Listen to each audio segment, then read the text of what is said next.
Hello. Welcome to the third episode of my Drawing the Pokedex series. Today, for number 3, obviously we're looking at Venusaur or Fusigi Bana. Let's jump into it. Obviously with the name, Bana comes from hana, flower, and I gave the explanation in episode 1 with Bulbasaur for when you make a compound word and you put 2 words next to each other. So Fushigi for sort of mysterious and enchanting, and then hana for flower becomes Fusigi Bana. So I guess the mysterious, enchanting flower. I'll bring up the furigana now. So first we'll just read through the Pokedex with the kanji. 大きな花びらを広げ、太陽の光を浴びてると、体に元気がみなぎっていく. So we've got some interesting grammar in this one, as well as a new verb that I didn't know, which is exciting, some new kanji. So maybe you got some of this already. And so we'll just read through it now, bring up the English. So by spreading its huge petals and absorbing sunlight, it fills its body with power. And this Pokedex entry is from Pokemon Violet. So let's go through some of the words. The first one is going to be a bit of an interesting discussion I'm going to go into. But you can see it's okina hanabira. So hanabira is petals, the big petals, but okina is something that is a bit confusing for learners, and I'm going to do what I can to explain, because as you might already know, there's oki and okina. And so just a simple explanation, oki is an adjective that can be used obviously to describe something, oki ki, a big tree, but it's also used adverbally, so you can use it along with noun. So okiku naru, so to become big or to get big.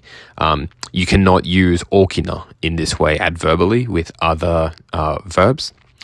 The second point is that oki, or the verbs that end in the e instead of the na, is used to describe something in more of a physical, literal sense. So as I said, oki ki, right? Ki being tree, so a big tree.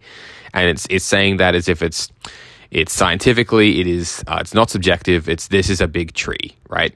But if you say okina ki, it's a little more abstract and maybe a little bit more poetic. So maybe in a book or a song, they might say there was an okina ki, and so it's a bit up to the individual person to imagine. There was an enormous tree, and that tree is sort of as big as you feel it is in your mind. So in this case, they have Venusaur as a okina hanabira, right, for petals. And so you can just imagine these enormous petals. It's not saying it's big specifically or physically, which it is, but it's sort of for you to imagine these incredibly huge petals, and it has a bit of a more abstract feeling. So after that we have hiroge, so from hirogeru, to spread or enlarge or unfold. Now, the rest of these words are really similar to both Bulbasaur and Ivysaur. So again, we have taiyo no hikari, so sunlight, abiru, to bathe, karada, for body, genki, which you've probably heard 1,000 times if you've been studying Japanese. It just sort of means lively or energetic. And then for me, a fun new word was minagete-iku, so minagiru. It means to overflow or be filled with, or be brimming with. So obviously Venusaur has all that energy. And again, we have that grammar, te-iku, so to do or to continue to, same as in Ivysaur's episode. So minagite-iku, so continues to overflow and be filled with power, I suppose, for Venusaur as it gets the sunlight. So there's some interesting words, this one. Hopefully the oki and okina explanation made a bit of sense, and you might have seen that yourself somewhere. But next we'll be moving on to episode 4, which is obviously going to be Charmander or Hitokage. So keep an eye out for that one, and I'll see you next time.